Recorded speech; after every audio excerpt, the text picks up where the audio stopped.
நாட்டின் 78வது சுதந்திர தினம் நாளை கொண்டாடப்படும் நிலையில் நாடு முழுவதும் பாதுகாப்பு பலப்படுத்தப்பட்டுள்ளது. தலைநகர் டெல்லியில் சரோஜினி நகரில் காவல்துறையினர் தீவிர சோதனையில் ஈடுபட்டனர்.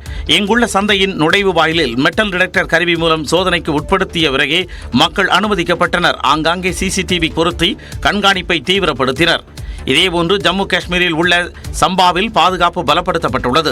துப்பாக்கி ஏந்திய ராணுவ வீரர்கள் பல்வேறு இடங்களில் சோதனையில் ஈடுபட்டனர். ரயில் மற்றும் விமான நிலையங்கள், பொதுமக்கள் அதிகம் கூடும் இடங்களில் பாதுகாப்பு அதிகரிக்கப்பட்டுள்ளது. சுதந்திர தினத்தை முன்னிட்டு ஜம்மு காஷ்மீர் செனாப் நகரில் உள்ள உலகின் உயரமான ரயில்வே பாலத்தில் 750 மீட்டர் நீளமுள்ள மூவர்ண கொடியுடன் பேரணி நடைபெற்றது.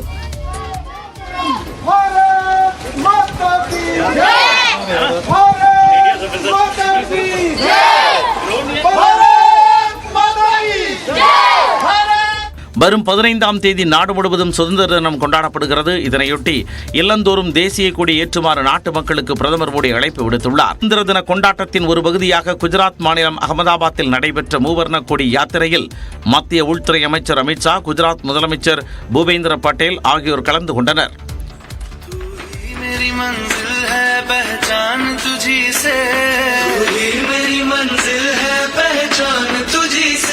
இதில் பாதுகாப்பு படையினர் உள்ளிட்ட ஏராளமானவர்கள் கலந்து கொண்டது ஒட்டுமொத்த தேசத்திற்கும் புதிய உத்வேகத்தை அளிப்பதாக அமித்ஷா குறிப்பிட்டுள்ளார்.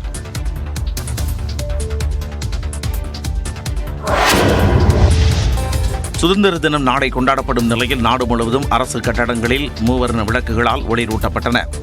டெல்லியில் குடியரசுத் தலைவர் மாளிகை மற்றும் நாடாளுமன்ற கட்டடம் மூவர்ண கொடி போல் வண்ண விளக்குகளால் ஜொலித்தது காண்போரை மெய்சிலிர்க்க வைத்தது.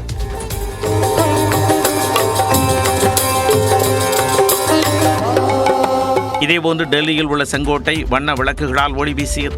உத்தரப்பிரதேச மாநிலம் லக்னோவில் ரயில் நிலையம் வண்ண விளக்குகளால் அலங்கரிக்கப்பட்டிருந்தன.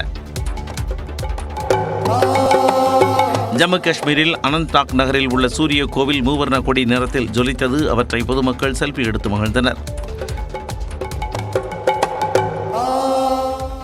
மகாராஷ்டிரா மாநிலம் கங்காபூர் அணை லேசர் விளக்குகளால் ஒளி வீசியது. திரிபுராவில் தலைமைச் செயலகம் மற்றும் சட்டமன்ற கட்டடம் வண்ண வண்ண விளக்குகளால் அலங்கரிக்கப்பட்டிருந்தது.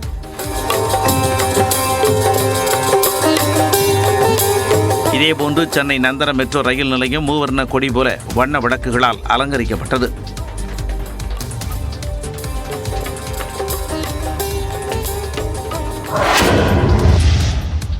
திமுக அரசு நிலையான அரசு அல்ல என்றும் மாநில அரசுதான் நிலையானது எனவும் விடுதலை சிறுத்தைகள் கட்சியின் தலைவர் திருமாவளவன் தெரிவித்துள்ளார்.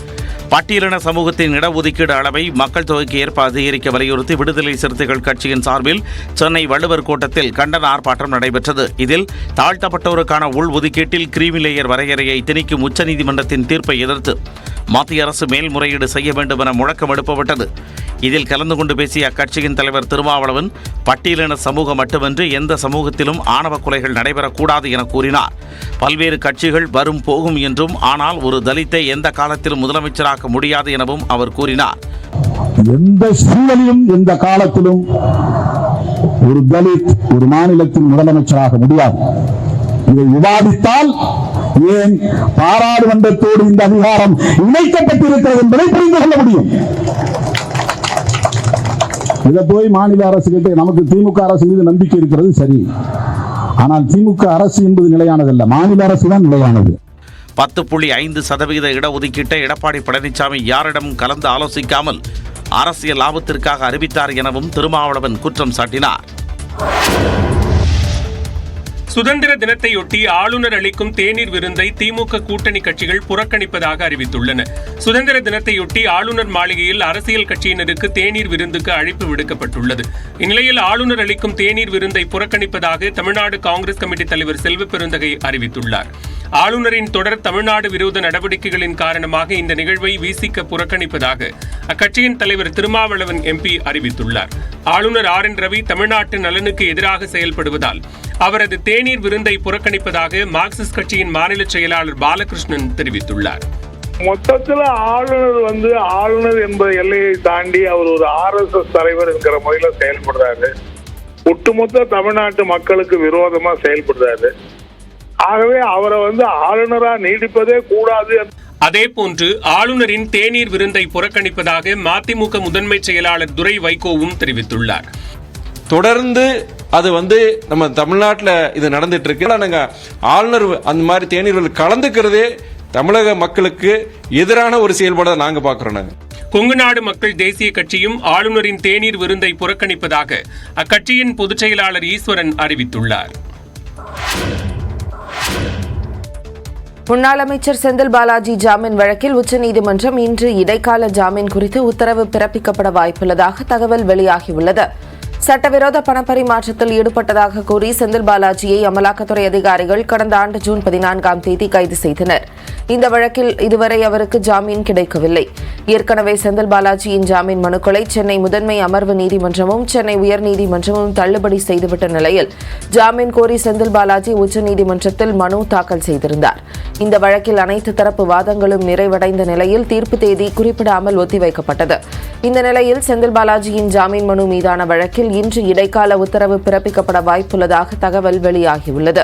1.5 ஆண்டுகளுக்கு பிறகு டெல்லி முன்னாள் துணை முதலமைச்சர் மணீஷ் சிசோடியாவுக்கு உச்சநீதிமன்றம் அண்மையில் ஜாமீன் வழங்கிய நிலையில் செந்தில் பாலாஜிக்கும் ஜாமீன் வழங்கப்படுமா என்ற எதிர்பார்ப்பு எழுந்துள்ளது.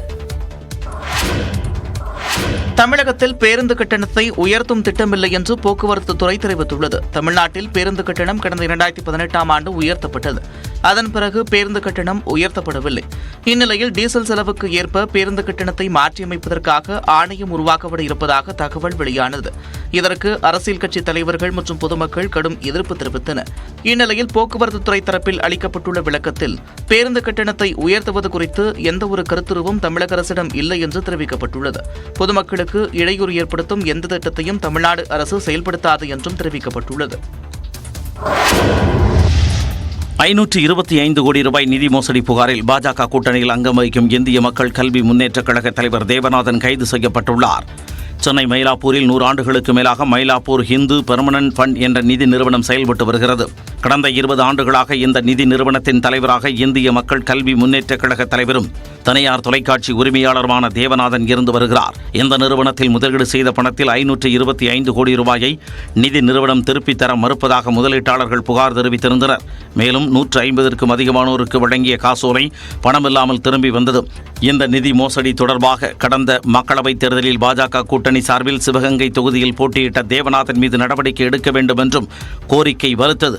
இந்த நிலையில் தேவநாதனை பொருளாதார குற்றப்பிரிவு போலீசார் புதுக்கோட்டை அருகே கைது செய்து திருச்சியில் வைத்து விசாரணை நடத்தினர். இந்த நிலையில் தனது எக்ஸ் பக்கத்தில் பதிவிட்டுள்ள அண்ணாமலை தேசிய ஜனநாயக கூட்டணி கட்சிகளை அச்சுறுத்தும் முயற்சிகளில் இதுவும் ஒன்று என்றால் இதனை வன்மையாக கண்டிப்பதாக குறிப்பிட்டுள்ளார். இந்த வழக்கில் தேவநாதனுடன் குணசீலன் மற்றும் மகிமேநாதன் ஆகியோரும் கைது செய்யப்பட்டுள்ளனர். உச்சநீதிமன்ற உத்தரவின்படி வருங்காலங்களில் தமிழ்நாட்டிற்கு பிலிகுண்டுலுவில் கர்நாடக அரசு தண்ணீர் திறக்க உத்தரவிடுமாறு காவிரி ஒழுங்காற்றுக் குழு கூட்டத்தில் தமிழ்நாடு அரசு வலியுறுத்தியுள்ளது. காவிரி நதிநீர் ஒழுங்காற்றுக் குழுவின் 101வது கூட்டம் அதன் தலைவர் வினித் குப்தா தலைமையில் காணொலி காட்சி வாயிலாக நடைபெற்றது. தமிழ்நாடு, கர்நாடகா, புதுவை உள்ளிட்ட மாநிலங்களின் அதிகாரிகள் பங்கேற்றனர். அப்போது கடந்த ஜூன் 1ஆம் தேதி முதல் தற்போது வரை கூடுதலாக 97 டிஎம்சி தண்ணீர் தமிழ்நாட்டிற்கு வழங்கப்பட்டுள்ளதாக கர்நாடக அதிகாரிகள் தெரிவித்தனர். பிலிகுண்டுலுவில் 56.7 டிஎம்சிக்கு பதில் 153 டிஎம்சி நீரை விடுவித்ததாக கர்நாடக அரசு தரப்பில் தெரிவிக்கப்பட்ட நிலையில் அணைகள் நிரம்பிய பிறகே நீர் திறக்கப்படுவதாக தமிழ்நாடு அரசு சார்பில் பதிலளிக்கப்பட்டது. கடந்த ஜூன் 1 முதல் ஆகஸ்ட் 10ஆம் தேதி வரை காவிரி படுகையில் இயல்பை விட தென்மேற்கு பருவமழை அதிகமாக பெய்துள்ளதாகவும் மேலும் மழைக்கு வாய்ப்பு உள்ளதாகவும் இந்திய வானிலை மையம் கூறியதை தமிழ்நாடு அரசு அதிகாரிகள் சுட்டிக்காட்டினர். இதனால் தமிழ்நாட்டிற்கு வழங்க வேண்டிய காவிரி நீரை கர்நாடகம் வழங்க உத்தரவிட வேண்டும் என்றும் தமிழ்நாடு அதிகாரிகள் வலியுறுத்தினர். சேலத்தில் தடையை மீறி தேசிய கொடியுடன் வாகன பேரணியில் ஈடுபட முயன்ற பாஜகவினரை காவல்துறையினர் தடுத்து நிறுத்தினர். சேலம் கொண்டலாம்பட்டி வளைவில் இருந்து தாதகாப்பட்டி வரை தேசிய கொடியுடன் பாஜகவினர் வாகன பேரணி நடத்த காவல்துறையினர் அனுமதி மறுத்தனர். இதனால் தடையை மீறி வாகன பேரணியில் ஈடுபட முயன்றனர். அப்போது காவல்துறையினர் தடுத்து நிறுத்தியதால் வாக்குவாதம் ஏற்பட்டது. சிறிது நேரம் கழித்து அனைவரும் கலைந்து சென்றனர். தூத்துக்குடி மாவட்டம் கோவில்பட்டியில் தேசிய கொடியுடன் வாகன பேரணி நடத்த காவல்துறையினர் அனுமதி மறுத்ததால் பாஜகவினர் சாலை மறியலில் ஈடுபட்டனர். இதனையடுத்து மறியலில் ஈடுபட்டவர்களை கைது செய்த காவல்துறையினர் தனியார் மண்டபத்திற்கு அழைத்துச் சென்றனர்.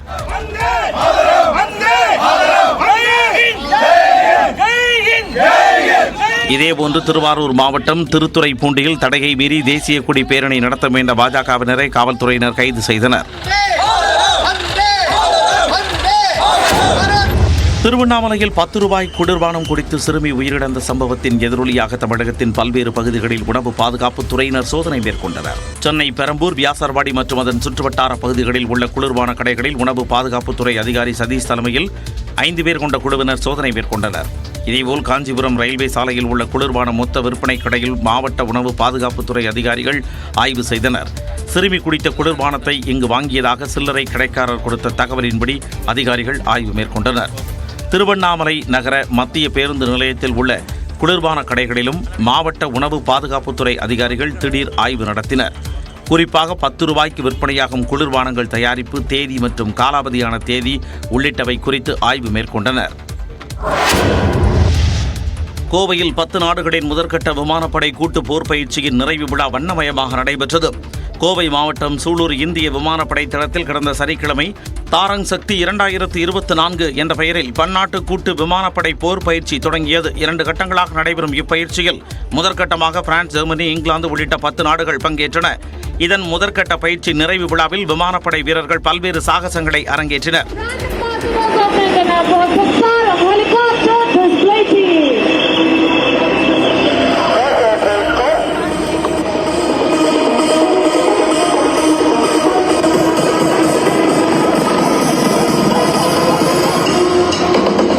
இந்நிலையில் 2ஆம் கட்ட போர் பயிற்சி ராஜஸ்தானில் வரும் 29ஆம் தேதி முதல் செப்டம்பர் 12ஆம் தேதி வரை நடைபெறவுள்ளது. இந்நிலையில் சூலூர் விமானப்படை தளத்தில் ராணுவ தளவாட கண்காட்சியை ஆளுநர் RN ரவி தொடங்கி வைத்தார். ஆகஸ்ட் 15ஆம் தேதி வரை இக்கண்காட்சி நடைபெறும் என்று அறிவிக்கப்பட்டுள்ளது.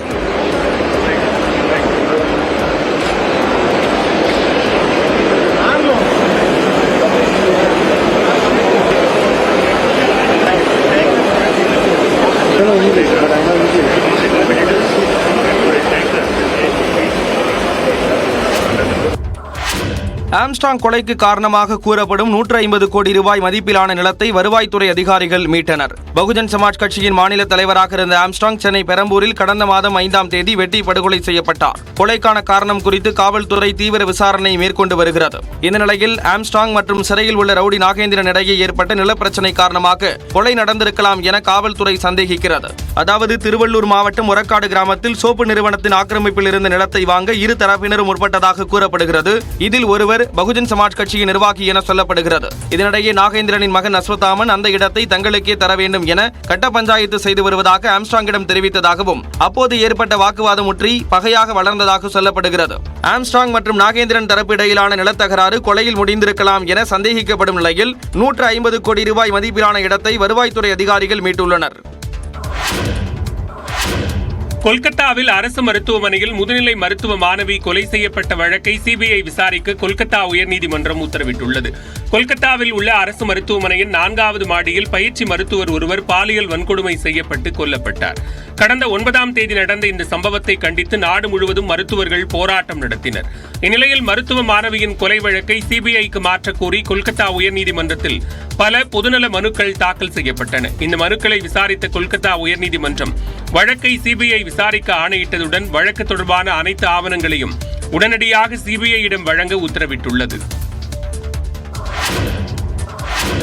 தமிழக வெற்றிக் கழகத்தின் முதல் மாநாடு விக்கிரவாண்டியில் நடைபெறவுள்ளதாக தகவல் வெளியாகியுள்ளது. நடிகர் விஜய் கடந்த பிப்ரவரி மாதம் தமிழக வெற்றிக் கழகம் என்ற அரசியல் கட்சியை தொடங்கினார். 2026 சட்டமன்ற தேர்தல்தான் தங்கள் இலக்கு என்று கூறியுள்ள விஜய் கட்சி நிர்வாகிகளை நியமித்து பணிகளை தீவிரப்படுத்தியுள்ளார். தமிழக வெற்றிக் கழகத்தின் மாநாடு, கொடி அறிமுகம் உள்ளிட்டவை குறித்து பொதுச் செயலாளர் ஆனந்திடம் ஆலோசனை நடத்தி வருகிறார். விஜய் கட்சியின் முதல் மாநாடு அடுத்த மாதம் நடைபெற இருக்கும் நிலையில் அதற்கான இடத்தினை தேர்வு செய்யும் பணி முழுவீச்சில் நடைபெற்று வருகிறது. திருச்சி, சேலம், ஈரோடு ஆகிய இடங்களில் ஏற்கனவே மாநாட்டிற்கான இடங்களை ஆனந்த் பார்வையிட்டிருக்கிறார். இந்நிலையில் விழுப்புரம் மாவட்டம் விக்கிரவாண்டி டோல்கேட் அருகே மாநாட்டிற்கான இடம் தேர்வு செய்யப்பட்டுள்ளதாக தகவல் வெளியாகியுள்ளது. 3 லட்சத்திற்கும் அதிகமானோர் அமரும் வகையில் இடம் தேர்வு செய்யப்பட்டுள்ளதாக தெரிகிறது. செப்டம்பர் 22 அல்லது 26ஆம் தேதி மாநாட்டை நடத்த தமிழக வெற்றிக் கழகத்தினர் திட்டமிட்டுள்ளதாகவும் கூறப்படுகிறது. ஹிண்டன்பர்க் விவகாரத்தில் செபி தலைவர் பதவி விலக கோரி நாடு தழுவிய அளவில் வரும் 22ஆம் தேதி ஆர்ப்பாட்டம் நடத்தப்படும் என்று காங்கிரஸ் கட்சி அறிவித்துள்ளது.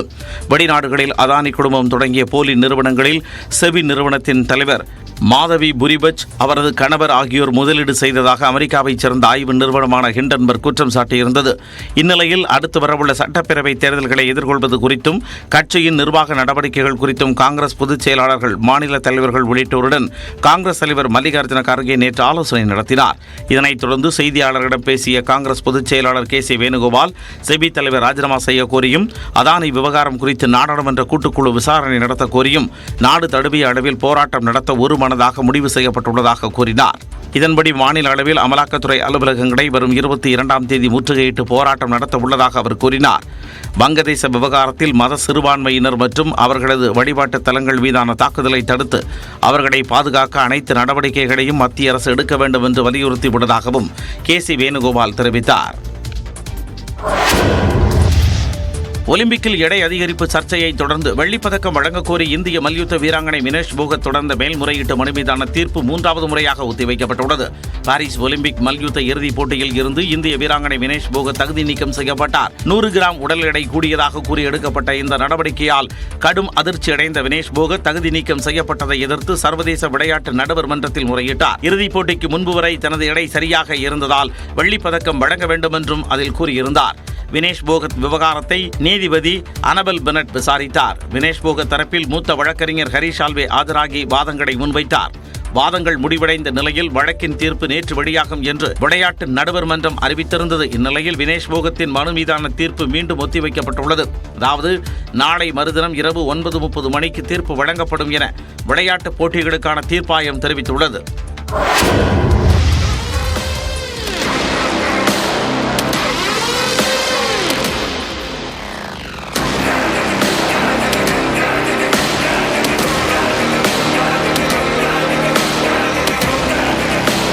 தமிழ் சினிமாவில் 65 ஆண்டுகள் பயணத்தை நிறைவு செய்துள்ள கமல்ஹாசனை கௌரவிக்கும் வகையில் தக்லை படக்குழு அளித்த சர்ப்ரைஸ் இது.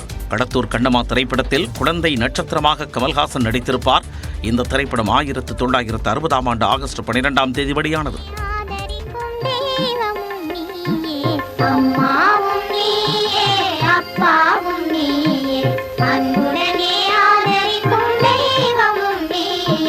கடத்தூர் கண்ணம்மா படம் தொடங்கி தற்போது நடித்து வரும் தக்லை படம் வரை 65 ஆண்டுகள் திரை பயணத்தை கமல்ஹாசன் நிறைவு செய்துள்ளதை கௌரவிக்கும் வகையில் தக்லை படப்பிடிப்பு தளத்தில் படக்குழுவினர் உற்சாக வரவேற்பு அளித்தனர்.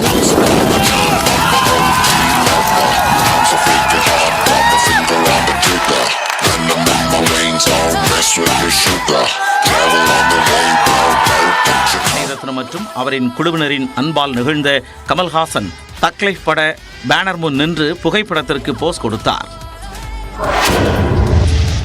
யாருக்கும் வாழ்க்கை கொடுத்தவன் என்று சொல்லும் ஆள் தான் இல்லை என்றும் தனக்கு வாழ்வு கொடுத்ததாக சிலர் சொல்லி வருவதாகவும் சிவகார்த்திகேயன் பேசியுள்ளார்.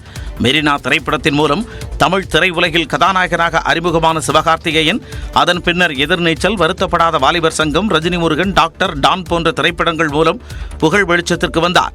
இந்த நிலையில் தனது தயாரிப்பில் உருவாக்கியுள்ள கொட்டுக்காளி படத்தின் ட்ரெய்லர் வெளியீட்டு விழாவில் பேசிய சிவகார்த்திகேயன் யாருக்கும் வாழ்க்கை கொடுத்தவன் என்று சொல்லும் ஆள் தான் இல்லை என்றார். கொட்டுக்காளி மாதிரி இன்னும் எஸ்கே ப்ரொடக்ஷன்ஸ்ல இருந்து நிறைய படைப்புகள் வரும். நிறைய இயக்குனரை உங்களுக்கு அடையாளப்படுத்த நான் யாரையும் கண்டுபிடிச்சி உங்களுக்கு நான் தான் வாழ்க்கை கொடுத்தேன், இவங்களை நான் தான் ரெடி பண்ணேன், அந்த மாதிரிலாம் நான் சொல்ல மாட்டேன்.